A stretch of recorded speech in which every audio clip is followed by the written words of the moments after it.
प्यारे दोस्तों, आज हम आपको एक ऐसे बच्चे के बारे में बताने वाले हैं जिसने पैदा होने के कुछ देर बाद ही बोलना शुरू कर दिया।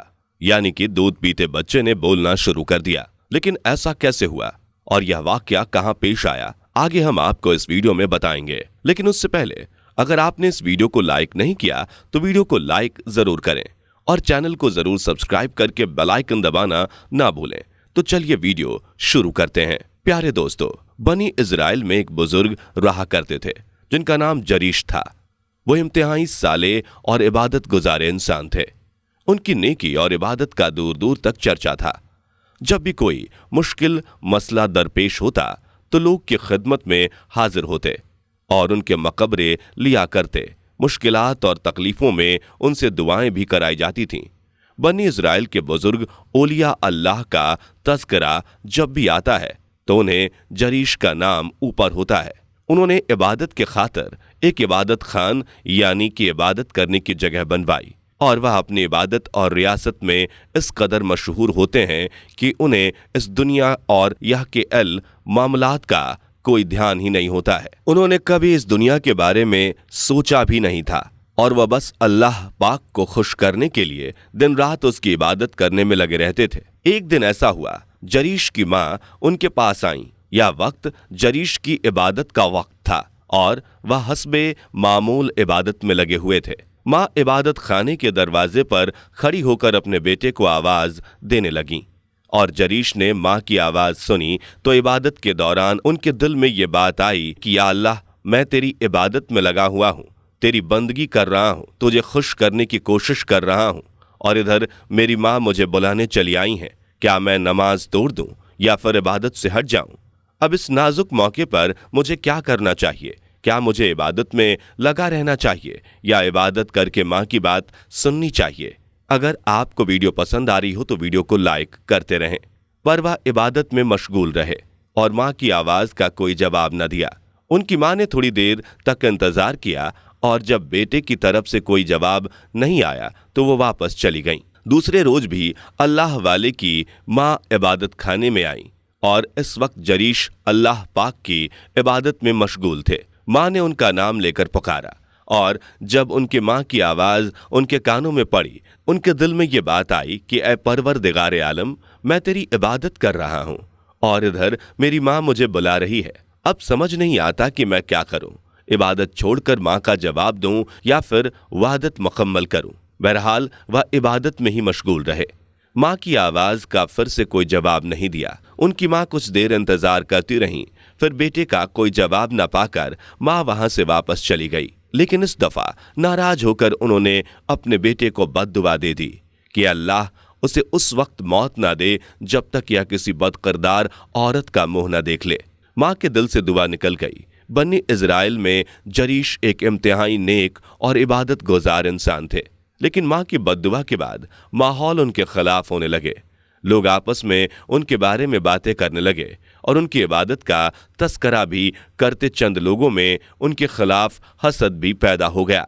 बहुत सारे लोग उनको बदनाम करने की कोशिश करने लगे। एक मर्तबा उन दुश्मनों के पास एक औरत आई, यानी कि जो लोग जरीश को बदनाम करना चाहते थे उनके पास एक औरत आई। उस औरत ने उनकी बातें सुनी और देखा कि यह सब लोग जरीश के खिलाफ हैं।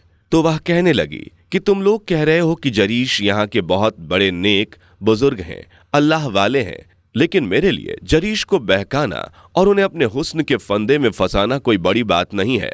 अगर तुम लोग मुझे इजाजत दो तो मैं जरीश को बहका सकती हूँ और मैं उन्हें अपनी तरफ माइल कर सकती हूँ और इस तरह जरीश को रुश्वा करने का मौका मिल जाएगा और वो लोगों में बदनाम हो जाएंगे। और वो औरत बेइंतहा खूबसूरत लेकिन बहुत बदचलन थी। सब लोगों को उसकी हकीकत मालूम थी।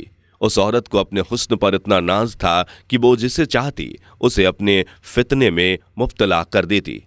इसलिए जरीश के दुश्मनों के सामने उसने वादा किया कि वह किसी न किसी तरह से जरीश को अपने हुस्न के जाल में फंसा लेगी। फिर क्या, वो औरत जरीश के इबादत खाने के पास पहुंची और उसने अपने हुस्न के जाल में उन्हें फंसाना चाहा, बहकाना चाहा, मगर जरीश बाकी एक नेक और साले इंसान थे। उनके अंदर हमेशा खौफ खुदा रहता, इसलिए वह दिन रात इबादत में लगे रहते।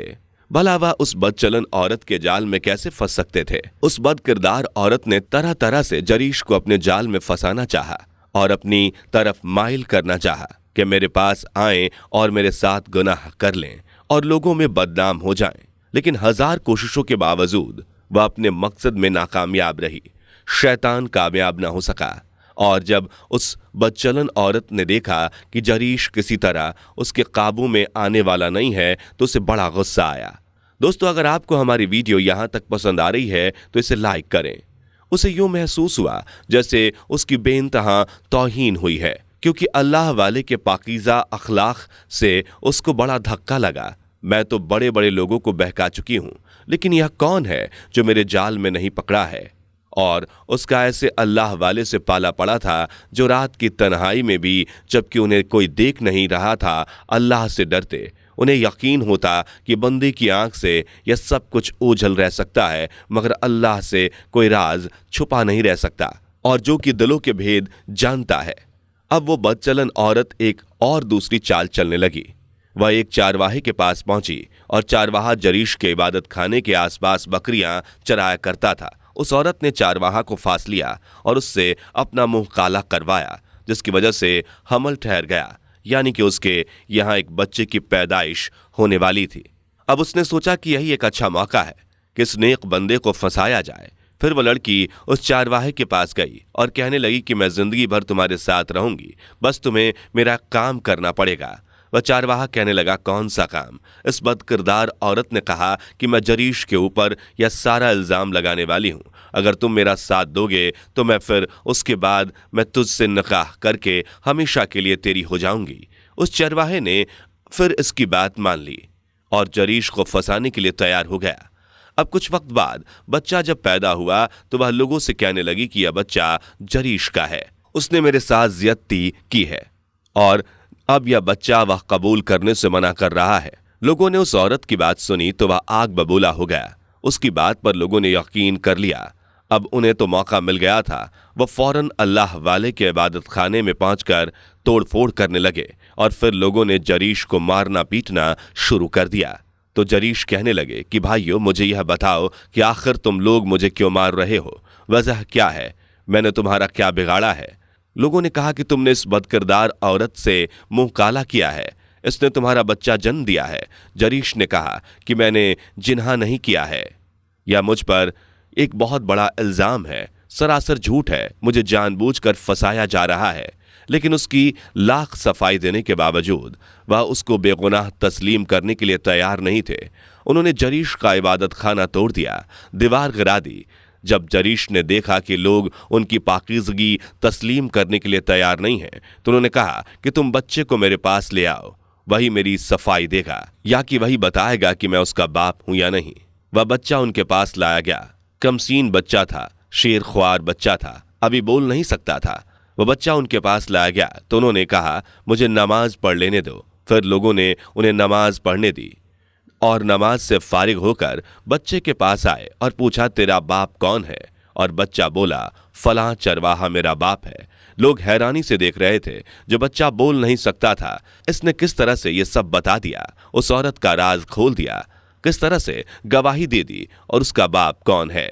हर किसी की आंखों ने यह मंजर देखा। दूध पीते बच्चे ने जरीश के बेगुनाह होने की गवाही दे दी और उनकी नजर में जरीश की अहमियत और इज्जत पहले से कहीं ज्यादा गुना बढ़ गई। और जो दुश्मन थे उनको वहां से मारकर भगा दिया गया। यहां तक कि उस औरत को भी जिसने उनके ऊपर गंदा इल्जाम लगाने की कोशिश की थी, अब लोग जरीश के सामने माफी पेश करने लगे और उनके हाथों का बोसा लेने लगे।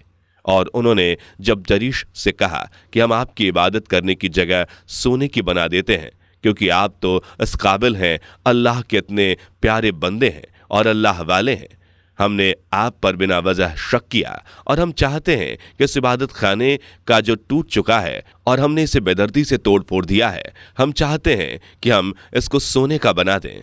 तो उन्होंने कहा कि नहीं, मेरे इबादत खाने को सोने का बनाने की जरूरत नहीं है, बल्कि जैसा पहले मिट्टी का था वैसा ही बना दें। फिर लोगों ने उनके इबादत खाने को पहले की तरह बना दिया। तो यह होते हैं अल्लाह वाले जिनकी गवाही एक दूध पीते बच्चे ने दे दी। अब बस यहाँ एक मामूली सी गलती हो गई कि माँ की बात का उन्होंने जवाब नहीं दिया और दुनिया में ही उनकी पकड़ हो गई। और फिर बाद में माँ ने कहा मैं गलत थी। कभी भी माँ बाप को इस तरह अपने बच्चे को बद्दुआ नहीं देनी चाहिए।